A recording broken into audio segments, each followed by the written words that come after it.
Гледате Еврозум. Овој пат ве поздравувам од Солун. Ова издание на Еврозум е посветено на грчката криза, последиците од оваа криза по целиот регион, последиците од процесот на решавање на проблемот со името и се разбира околу грчката криза и европската солидарност.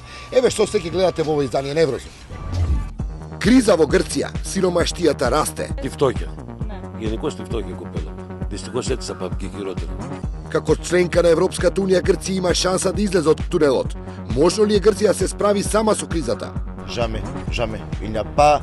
C'est très difficile d'imaginer la Grèce en dehors de l'Union européenne. Во Еврозум ексклузивно за проблемот со името и грчката криза зборува солунскиот градоначалник Јанис Бутарис. We should accept the facts. And the facts say that these people are called Macedonians. We could probably insist on the name of the state, meaning that we accept a composite name. Гледајте Еврозум. Солун денеска. Кризата не се гледа во секојдневниот живот. Солун е онаков како што го знаете. Кафулињата се полни, баровите навечер исто така. Животот некако тече навидум нормално. Сепак последиците од кризата се тука. Многу дуќани се затворени, некои се затвараат, а некои допрва ќе затвараат.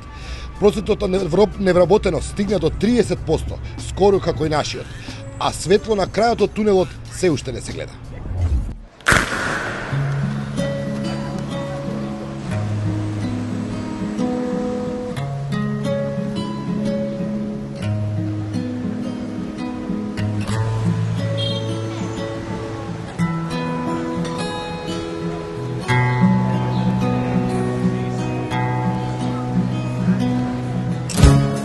Одите деновиве во Солун, барем на оние за нас познати места во центарот на градот, секојдневието на слуѓани во кризата делува непроменето.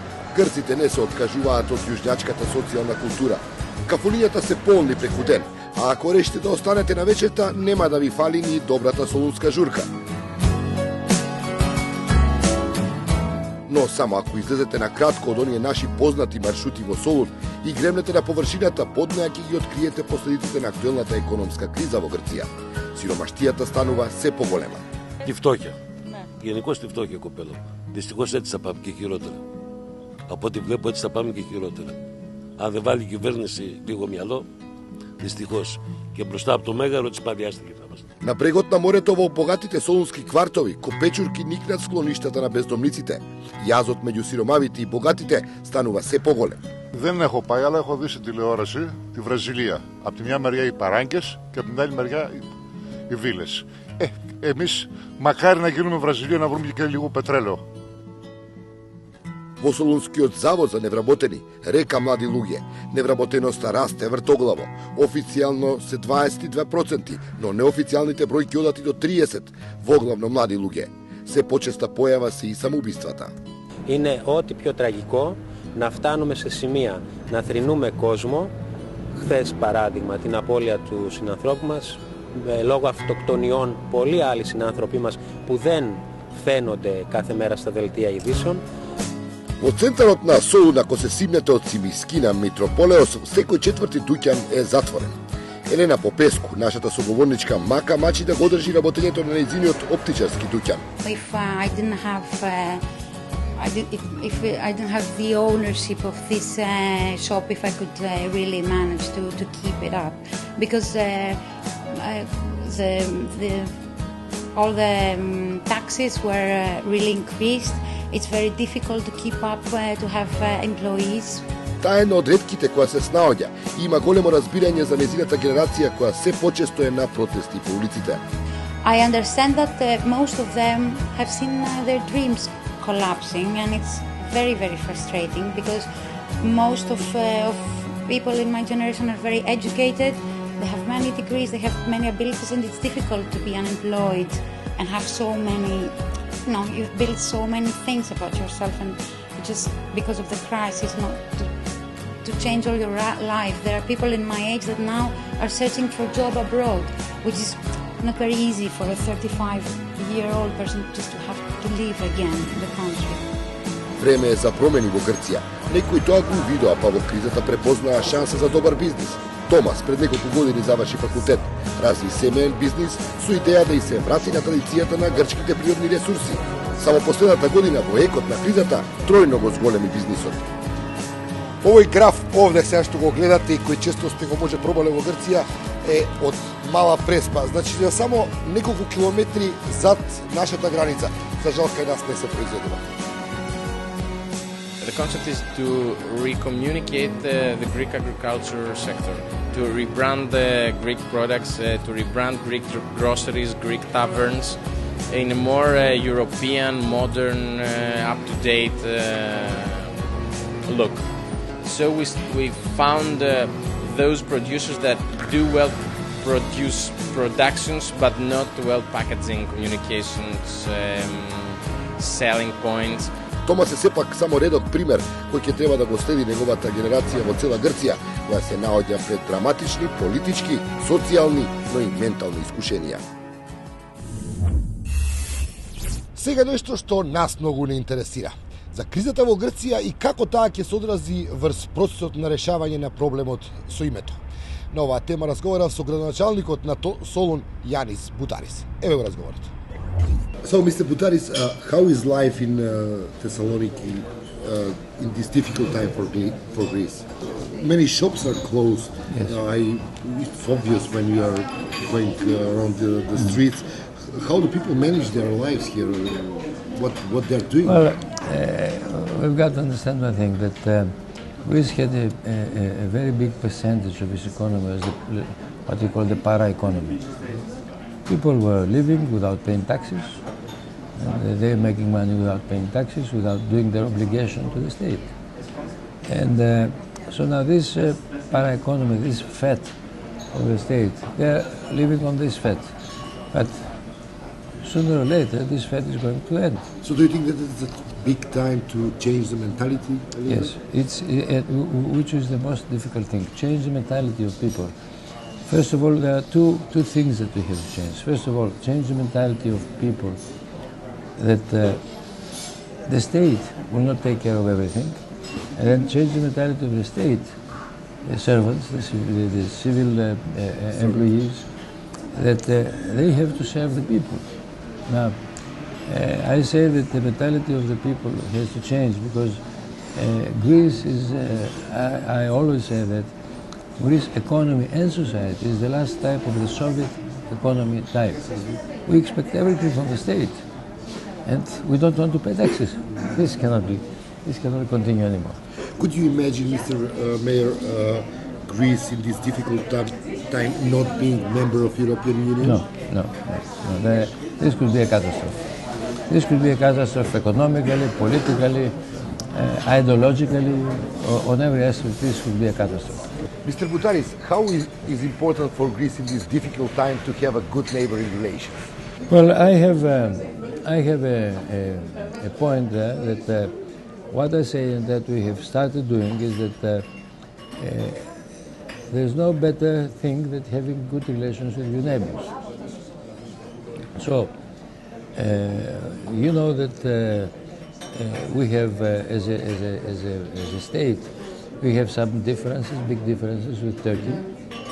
And, I took the initiative and I opened up the relations with Istanbul and Smyrna and Samsun and Ankara and other cities of Turkey, meaning that it's the society of people that define what's a good relation and not the political decisions.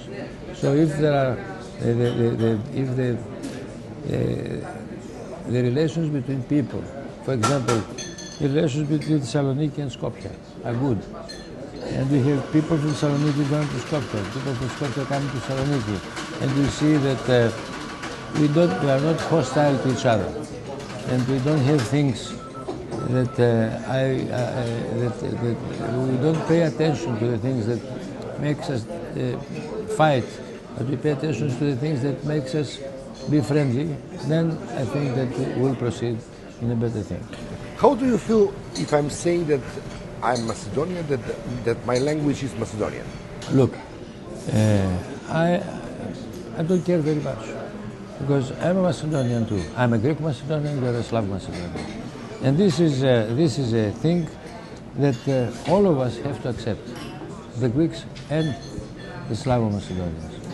Now, Skopje, the former Yugoslavic Republic of Macedonia, Which is a difficult name. it's not a name. It's not a name. I said to on many occasions that I think that a composite name, saying either New Macedonia or North Macedonia or Slav Macedonia, could be a very good way to come out of this problem that has been created. This problem has been created, as far as I can understand it, is that you people over there, you are Yugoslavs. Okay, I used to be Macedonian at that time too. Yeah, but the same thing that we in Greece, we are Macedonians, they are the Cretans, they are the whatever. But I don't really care very much, because I understand that you people have to have an identity. You have to have an identity. Now, I think that the purest thing should be if you accept, not only accept, but if you protect your Slavo-Macedonian existence. Because it's ridiculous to say that you come directly from descendants of Alexander the Great, because Alexander the Great lived 300 years before Christ. And all the Slavic races that came down to the Balkans, they came after 600 years after Christ. It is about 1,000 years after 1,000 years. So it's pretending to be somebody who you are not. It's not a good thing. Let me ask you, when we are talking about this issue, if my country is calling Upper Macedonia or Northern Macedonia, I wouldn't care at all. and if I'm saying that I'm speaking Macedonian, is it okay? Because it's ridiculous to say that I'm speaking Upper Macedonian language. Between you and me, Macedonian is a language that is characterized by its Slavic origin.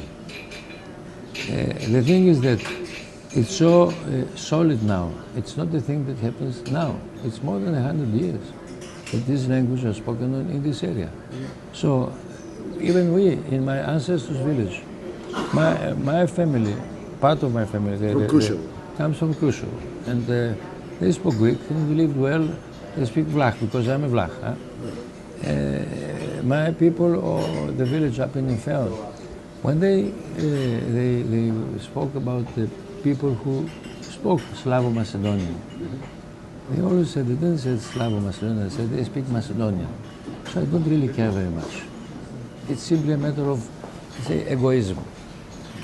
When you are saying these things here in Saloniki, are you afraid of the, let's say, church environment, of this They characterize me environment? traitor. They characterize me traitor. And I say, look, I have to live with these people. I cannot change my neighborhood. I have to find a way to live well with these people. I don't want to be in a permanent and constant fight with these people. Now, if for the last 100 years, and I have a friend, he died now, and I had a friend in Skopje, Borian Tanevsky, and he was a chemist. He was my friend too. Yeah.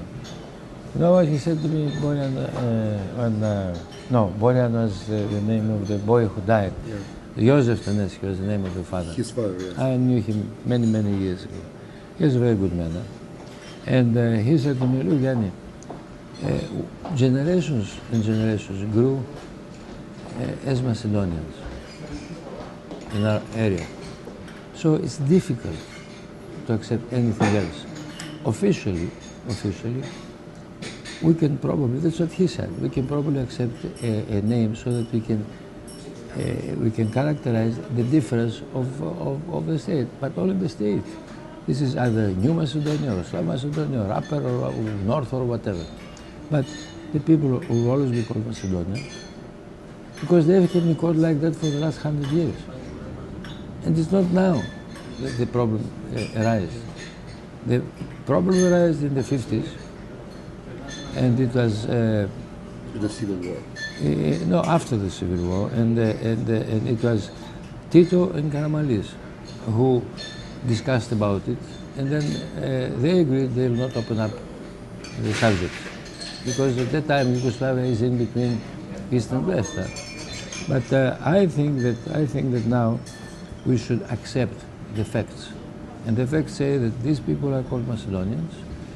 We could probably insist on the name of the state, meaning that we accept a composite name.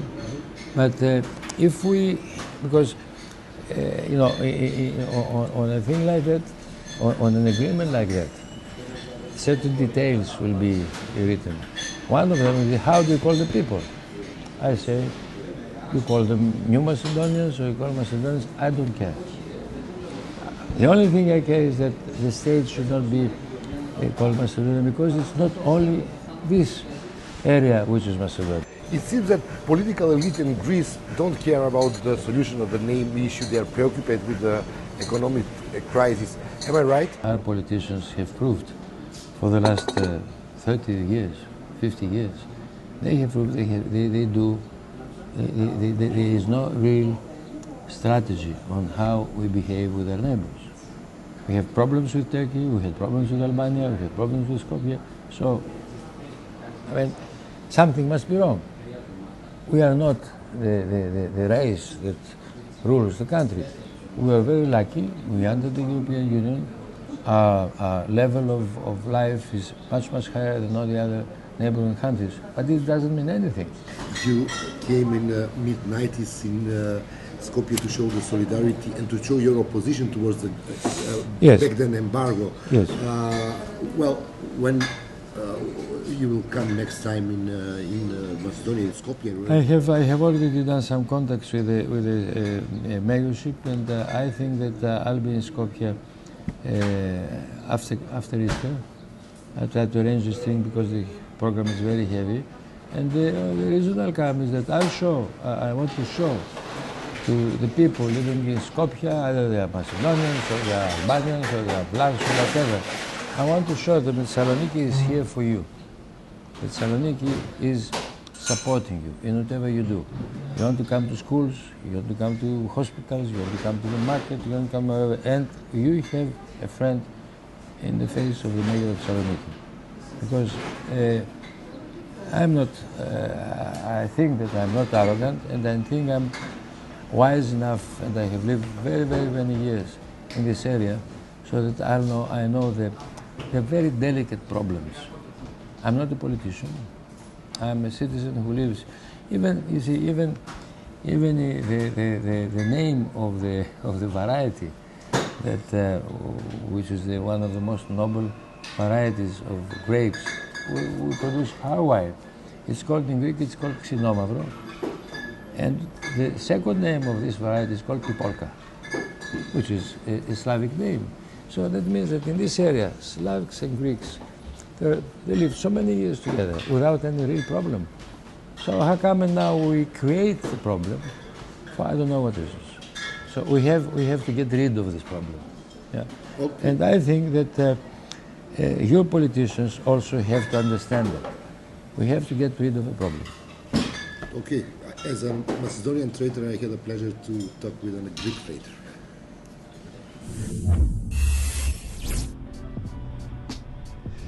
Како што слушнавте, во прилозите самите грци велат дека доколку Грција не би била членка на Европската унија, оваа криза за неа би била рамна на катастрофа. Ако разговарате со нив, велат дека ја сакаат Европската унија и дека немаат намера да си одат од неа. Но од друга страна не се задоволни од Европската унија, бидејќи не сакаат да ги прифатат мерките кои Европската унија им ги налага за излезот од кризата. За оваа помалку шизофрена позиција на Грција во однос на Европската унија разговарав со мојот колега, некогашен дописник за Државната новинска агенција од Брисел, Филјос Тангос. Еве го неговиот коментар. Филјос, est-ce que tu peux m'expliquer quels sont les sentiments des Grecs vis-à-vis de l'Union européenne? Vous aimez l'Union européenne ou vous n'aimez pas? Dorénavant, c'est une relation de haine et d'amour. auparavant, nous aimions l'Union européenne. Pourquoi? Parce que le grec moyen, même s'il ne conçoit pas comme ça, il ressent profondément de lui que nous importons de l'Union européenne des fonds qui nous sont nécessaires pour continuer à avoir une économie en voie de développement, de la législation en matière de protection de l'environnement et aussi de la sécurité vis-à-vis de nos voisins, surtout nos voisins de l'Est. Ok, mais j'ai toujours pas compris. Si on demande les moyens grecs, est-ce que vous voulez que la Grèce sorte de l'Union européenne? Tout le monde va dire non. Si on demande est-ce que vous êtes d'accord avec les mesures que l'Union européenne vous impose pour sortir de la crise, tout le monde est contre. Ça ressemble schizophrénique, mais ce ne l'est pas. Les mesures, c'est tout le monde qui le ressent. Et on a des nouveaux pauvres chez nous. Donc, ils sont contre les mesures parce que le grec moyen sait que les mesures ont été imposées parce que le système politique n'a pas été à la hauteur de manœuvrer un pays les dernières 20 années vers une voie de développement. C'est pas contradictoire en soi. On veut toujours être dans l'Europe parce qu'on sait que sans l'Europe, on est foutu, mais on est contre les mesures, mais ça, c'est surtout la faute du système politique. Est-ce que tu crois que tout ce qui se passe maintenant en Grèce va avoir une réflexion sur la scène politique et est-ce que ça va se refléter dans les résultats des élections qui vont s'organiser bientôt? Déjà, lors des prochaines élections, on ne sait pas encore quand elles auront lieu, il y aura, je pense, un résultat qui reflètera cette mauvaise relation entre le système politique traditionnel et le grec moyen. Pas dans la mesure qu'on l'espère. Je ne pense pas que les deux partis qui sont pro-européens, mais en même temps sont responsables de toute cette dysfonctionnalité du pays grec, je ne pense pas que les deux pays, les grands pays, centre-left et centre-gauche, auront moins que 60% combinés. Mais s'ils ont moins que 50%, c'est un moment historique, c'est un mouvement tectonique pour le système politique grec. S'ils ont plus que 70%, alors on peut dire que rien n'a changé beaucoup. Est-ce que tu es d'accord sur les voies européennes qui dit que les Grecs quand même ils doivent changer certaines habitudes? Tout à fait d'accord, tout à fait d'accord. En tant que, écoute, les banques, les spéculateurs étrangers, ils spéculaient contre la Grèce parce que la Grèce était une économie faible. Ils ont trouvé quelqu'un de faible pour spéculer, mais c'est notre responsabilité. C'est nous qui, en tant que société, spéculons contre les prochaines générations, contre nos enfants, et nous spéculons tant bien sur le plan financier que sur le plan environnemental. On prépare un pays détruit pour la prochaine génération. Alors, c'est à nous de changer d'abord. C'est, comme le disaient les Turcs il y a 10 ans, c'est nous qui devons prendre ces mesures pour nous-mêmes et non pas attendre les autres pour nous dire ce que nous devons faire. Ok, dernière question. Est-ce que tu peux imaginer la Grèce dans une crise pareille et en même temps de ne pas être le membre de l'Union européenne? Jamais, jamais. Il n'y a pas... C'est très difficile d'imaginer la Grèce en dehors de l'Union européenne. Едно од прашањата релевантни за нас, но и за нашите европски перспективи е има ли или дали допрва ќе има последици од грчката криза врз македонската економија? Еве одговор на ова прашање. The short-term effects will be limited and manageable. The long-term effects will be positive, actually. In the short term, we have effects on foreign direct investment, on remittances by Gastarbeiter, by foreign workers coming from the region to work in Greece, and we will have effects on the banking sector. As far as foreign direct investment, Greece is not a big foreign investor in the region. Greece has invested in total 6% of all FDI in the region, with the exception of Albania, where it is a big investor. And it is less than 1/3 of what, for instance, Austria invested. So FDI effects will be very limited. Big effects might be on the banking sector in the short term. Greece is the second largest investor in the banking sector after Austria. And probably as a result of the crisis, which strongly affects the Greek banks, subsidiaries of these banks in countries in the Balkans, including, of course, Macedonia, will limit their lending to small and medium enterprises and other credits to individuals. In the long term, actually, the effects will be very positive. Greece's infrastructure, transport and logistic infrastructure, has been privatized and sold to foreign investors, mainly Chinese. That means that this infrastructure will become a lot more efficient than it used to be, and not prone to political pressures as it used to be. Now, if a Macedonian company would like to ship something through Piraeus port, or to use an autobahn, to use a highway or whatever, it will have to deal with Chinese companies, German companies and so on, and not with Greece companies or the Greece state. That's a major improvement. All in all, I personally think that the crisis in Greece has been a blessing to the countries around, because weaker Greece in political terms will be a better Greece in business, investment and economic terms. Foreign involvement, privatized monopolies, better capitalized banks in Greece will mean better business in the region. So I think starting in 2014, 2015, looking back, everyone will be very happy that Greece was forced to become an efficient, non-bureaucratic, open to foreign investment, open to trade, non-politicized country, as it used to be. Толку ова издание Неврозум. Ве поздравувам од Солун и ве повикувам да не гледате и наредната недела во истиот термин. До гледање.